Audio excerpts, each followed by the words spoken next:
10 वर्षाचा प्रवास जर बघितला तर आपण या डेमॉन्स्ट्रेशन फार्म आपण जास्ती ठेवले होते आणि वेगवेगळ्या कंपन्यांचे सीड की जे भविष्यात कुठल्या व्हरायटी असतील त्या शेतकऱ्यांना आदल्या वर्षी कळाव्यात आणि पुढच्या वर्षी तयारी त्यांनी त्याप्रमाणे करावे या उद्देशाने आपण त्याच्यावर जास्ती लक्ष दिलं होतं।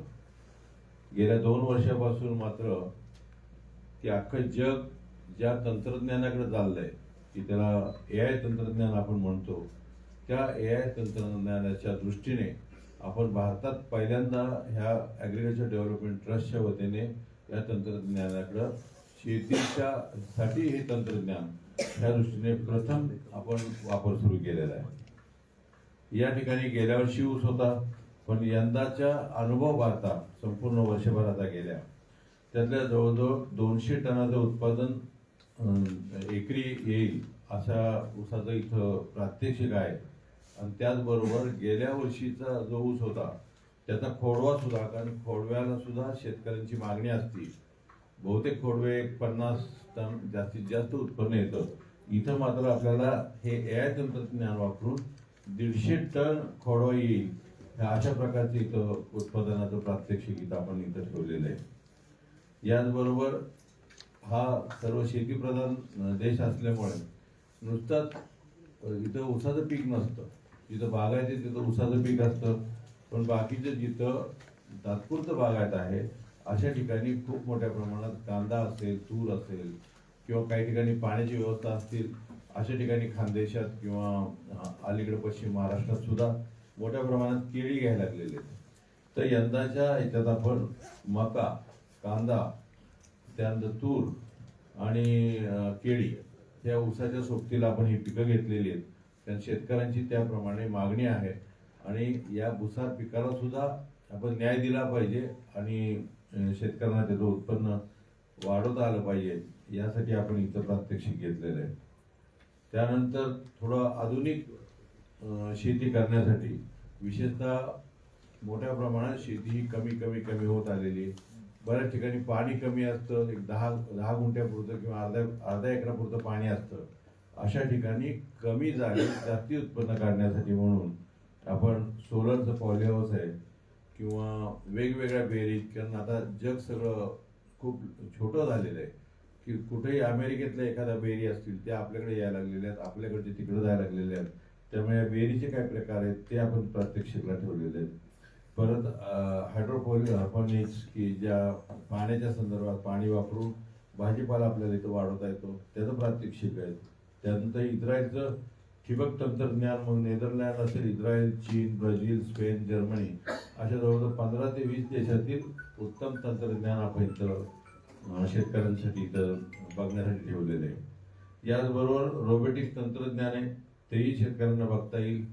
शेतकऱ्यांची अजूनही मोठ्या प्रमाणात पशु प्रदर्शनाची अपेक्षा असते, त्यामुळे चांगलं ब्रीड आपण इथं आणलेलं आहे आणि विशेषतः आपलं जे centre of excellence for dairy आहे ते आता जवळजवळ आता भरभराटीला यायला लागलेलं आहे, कारण गेले 3-4 वर्ष तिथं आम्ही काम करतोय।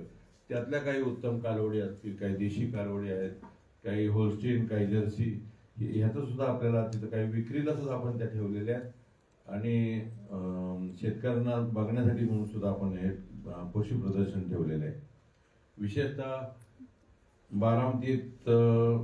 बारामतीत किंवा या एरियासाठी जे पूर्वी त्याला भीमथडी म्हणत होते की भीमा काठचा जो प्रदेश आहे तिथं विशेषतः जे घोडे त्या काळापासून आहेत, खूप पूर्वीपासून घोडे आहेत, विशेषतः मधल्या 1600 सालाच्या दरम्यान ज्या आपल्या इथून महाराष्ट्रातल्या त्यावेळच्या म्हणजे राज्यकर्त्यांनी जवळजवळ अटकेपार जे घोडे नेले आणि ते कशामुळे नेले तर त्यासाठी त्याचा अभ्यास केल्यानंतर इथं मुद्दाम आपण या सर्व घोड्यांचं परत पुनर्जीवन आपण करतोय, कारण हे मोठ्या प्रमाणात यातले घोडे हे नामशेष व्हायला लागलेले होते आणि यातले बरेचसे घोडे हिमालयात फक्त ओझी वाहण्यासाठी आणि इथं काही जे मेंढपाळ समाज आहे त्या समाजातल्या महिला सामान वाहण्यासाठी म्हणून फक्त त्याचा वापर त्यांनी सुरू केला होता। परंतु हे घोडे परत आपण त्यांचं नामांकन करून त्याला एक प्रतिष्ठा देऊन आणि ते एक ब्रीड आपण आमच्या या संस्थेने आणि आमच्या सर्व इथल्या रणजित पवार असतील किंवा त्याच्यावर डॉक्टर सोरटे असतील, या सगळ्यांनी मिळून ते ब्रीड त्याला मान्यता मिळवलेली आहे. आणि विशेषतः या ब्रीडच्या बाबतीत एक वैशिष्ट्य असं आहे की जसं फरारी गाडी असते किंवा कुठलीही गाडी अशी की पटकन ती अशी जंप घेते किंवा तिला पिकअप असतो, तसं या घोड्याला एकदम तो चाल असं करून पळू शकतो. त्यामुळे आपण इथं त्याचं प्रात्यक्षिक ठेवले, त्याचं प्रदर्शन ठेवलेलं आहे, तर ते पण आपण इथं बघू शकता. याचबरोबर जग बदलत चाललेलं आहे. पूर्वीच्या काळात आपल्या सर्व परिसरात मोठ्या प्रमाणात भरड धान्य आपण वापरत होतो, परंतु आणि त्या काळात गरीब लोक भरड धान्य खायचे आणि श्रीमंत लोक हे गहू आणि तांदूळ खायचे. आता नेमकं उलटं झालेलं आहे. श्रीमंत लोक भरड धान्य खायला लागलेत आणि गरीब लोक तांदूळ आणि गहू खायला लागलेले, आणि त्याचा परिणाम थोडा तब्येतीवर फारसा चांगला होत नाहीये. त्यामुळे परत भरड धान्य आपल्याला इथं आणली पाहिजे. त्यामुळे मोठ्या प्रमाणात आपण कर्नाटकातले काही भरड धान्य, काही महाराष्ट्रातले असे करून आपण भरड धान्य आणि त्याच्यावरची प्रक्रिया केल्याशिवाय हे मॉडर्न जग जे आहे की नवीन मुलं आहेत ती स्पगेटी पण ही भरड धान्याची स्पगेटी, म्हणजे अशा प्रकारे थोडंसं त्याचं बदल करून आपण इथं प्रात्यक्षिकासाठी ठेवलेलं आहे आणि त्याच्यावरही आपण मोठ्या प्रमाणात काम करतोय. नैसर्गिक शेतीच्या बाबतीत सुद्धा काही वर्ग नैसर्गिक शेतीत अजूनही त्यातला मोठा वर्ग अजून जो हेल्थ कॉन्शियस आहे की त्यांना नैसर्गिक शेती किंवा ते प्रॉडक्ट हवे असतात, तर त्याचे सुद्धा प्रात्यक्षिक आपण ठेवलेले आहे. त्यानंतर इनोव्हेशन झालं नाही, त्यात वेगवेगळ्या प्रकारचे विद्यार्थ्यांनी असतील किंवा काही शेतकऱ्यांनी नवीन काही संशोधन केलंय, त्याचं प्रात्यक्षिक आपण सर्व ठेवलेलं आहे. एवढ्या मोठ्या संख्येने शेतकरी आल्यानंतर त्यांना पार्किंग वगैरे लागतं, तर पार्किंगची व्यवस्था आपण सुविधा निर्माण केलेली आहे.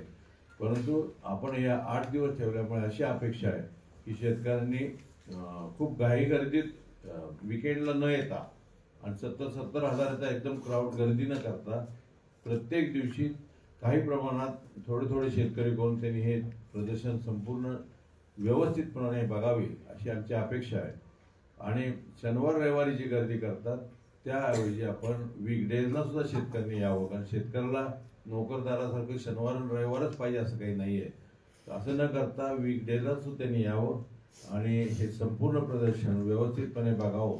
आणि इथं या प्रदर्शनात आमचा सर्व स्टाफ असेल, इथले कामगार असतील, हे आणि अधिकारी सर्वजण 6-6 महिने इथं काम करत असतात आणि एक वर्ष त्याची बाकीची तयारी करावी लागते.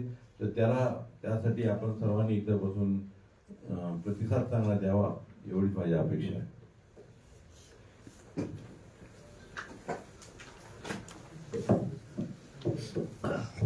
असं नियोजन आहे की डेमॉन्स्ट्रेशन प्लॉटवर तुमची पाहणी असेल आणि जे काय तुम्हाला चित्रफित करायचे असेल किंवा काय माहिती घ्यायची असेल तर ते